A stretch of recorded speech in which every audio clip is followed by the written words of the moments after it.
Vou voltar a falar sobre os gastos de dinheiro público com as campanhas. O assunto está aqui na nossa capa. Assunto que Vanessa da Rocha, que é a nossa gerente do Núcleo de Dados e de Jornalismo Investigativo aqui do nosso grupo, conhece muito. Vanessa, bom dia. Obrigada por ter aceitado o nosso convite. Muito bom dia para você, Márcia. Bom dia a todos que acompanham aqui o SC no Ar. Um prazer vir aqui pessoalmente conversar contigo. Para contar detalhes sobre esse trabalho inédito que vocês fizeram. Aliás, desde o início, né? Vocês estão fazendo um trabalho... Nós, né? Estamos fazendo um trabalho bem bacana com toda a cobertura da eleição, do processo eleitoral. E agora termina com essa questão do levantamento de gastos, né? Isso, Márcia. É o fechamento da nossa cobertura. Desde maio, a gente está mobilizado com todas as plataformas, uma cobertura inédita. A cobertura de eleições foi a cobertura de eleições mais integrada, mais conectada e a maior do Grupo ND. Foi um desafio intenso para todos nós. Promovemos, né, tivemos o debate que você conduziu de forma fantástica e estamos fazendo esse fechamento. Em geral, os candidatos têm até o dia 1º de novembro para fazer a prestação de contas para o Tribunal Superior Eleitoral. É um levantamento chato, burocrático, fica escondidinho lá no site, mas a gente acredita que isso é transparência com dinheiro público. A gente sabe que a gente está na terceira eleições com uso de dinheiro público. Começou lá em 2018, 2020 e agora em 2022 é o ano, então é a eleição em que mais dinheiro público está sendo aplicado nas eleições. Em todo o país são mais de 4 bilhões de reais e a gente entende que é a nossa função fiscalizar o uso desse dinheiro. Então nós fizemos esse levantamento aqui em Santa Catarina, foram mais de 900 candidatos e aí são muitas informações. Felizmente, então, a gente está conseguindo reunir no Jornal ND e fizemos essa divisão. Hoje a primeira matéria, então, sobre os candidatos ao governo do Estado, com a prestação de contas deles. E depois a gente vai mostrar o quê? Enquanto a Vanessa fala, quem é que pode mostrar aqui para mim? Enquanto a Vanessa conta aqui para a gente, a reportagem está completa aqui, com gasto para o governo do Estado. Pereirinha, mostra aqui para mim. Ó. Então, hoje, Vanessa, quem tiver aqui a nossa edição impressa, a nossa edição virtual, vai ver esses detalhes com relação aos gastos candidatos ao governo. E depois, o que a gente vai ter mais? Amanhã, no Jornal ND, a gente tem Presidência da República e Senado Federal. E na sexta-feira, teremos deputados estaduais e deputados federais.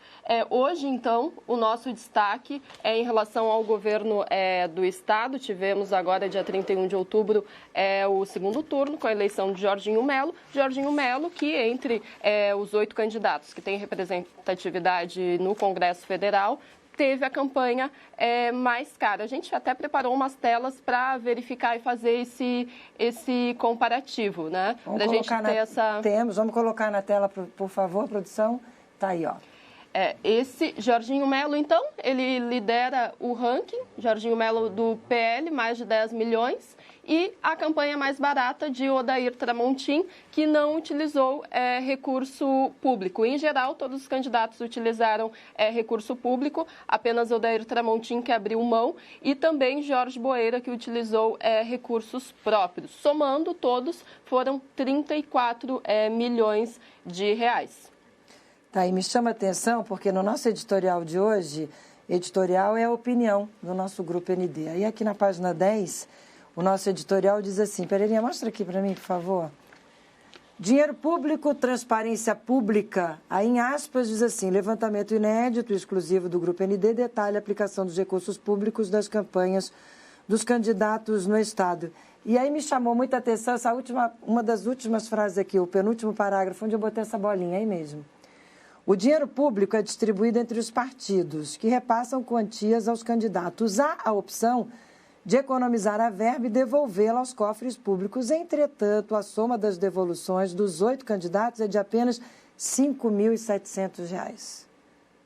Em outras reportagens serão detalhados também os gastos dos candidatos ao Senado, Presidência da República, enfim, Câmara dos Deputados, Assembleia Legislativa. Por meio desse levantamento, o Grupo ND reafirma o compromisso em promover a transparência por meio do jornalismo sério e responsável. Isso. Tem muita polêmica envolvendo o uso do dinheiro público, né? A gente sabe que até 2018 a principal fonte era o financiamento privado. O financiamento público surgiu como uma alternativa de ter menos influência das empresas. É um assunto que está em debate, a gente já está na terceira eleição, então, com o uso do financiamento público, mas, assim, é dinheiro do contribuinte, né? Tanto no âmbito federal, imagina mais de 4 bilhões de reais, aqui também é a principal fonte de financiamento de campanha, e o objetivo dos candidatos qual é? Conquistar votos. E aí, nessa análise de informações, a gente chegou a algumas curiosidades, né, Márcia? Em geral, a gente verifica que o principal gasto deles, porque os candidatos, como é dinheiro público, principalmente por isso, eles têm que ir lá, têm que apresentar as notas, mostrar. A principal despesa deles, em geral, é com publicidade. E o foco deles é divulgar as ações, divulgar a imagem deles para conquistar votos. E uma curiosidade, se a gente for comparar o número de votos e o dinheiro aplicado, sabe quem foi o candidato mais eficiente? Não. Jorginho Melo. Se a gente for olhar os mais de 10 milhões que ele aplicou, dividindo pelos mais de 2 milhões de votos obtidos no segundo turno, cada voto ele teria gasto cerca de 3,40 para conquistar cada eleitor. E o mais caro? Ralph Zimmer, R$ 156 para conquistar, então, esses mais de 3 mil votos. Todo esse levantamento está detalhado no jornal ND e a gente vai ter, então, nos próximos dias, os próximos levantamentos com os outros candidatos. Está na tela, o custo por voto ali no Jorginho foi 13,40. Uma correção até, foi 3,40. Foi 3,40? Isso, 3,40. Tá, gente, então, atenção, esse gráfico aí, esse gasto está errado, a informação correta. É a informação que a Vanessa dividiu aqui com a gente, 3,40. Muito bacana, parabéns pelo trabalho. É importantíssimo, a gente tem que fazer isso mesmo. Isso se chama transparência, que é o que a gente está fazendo. Qual é o próximo desafio do núcleo de dados? Pode dividir?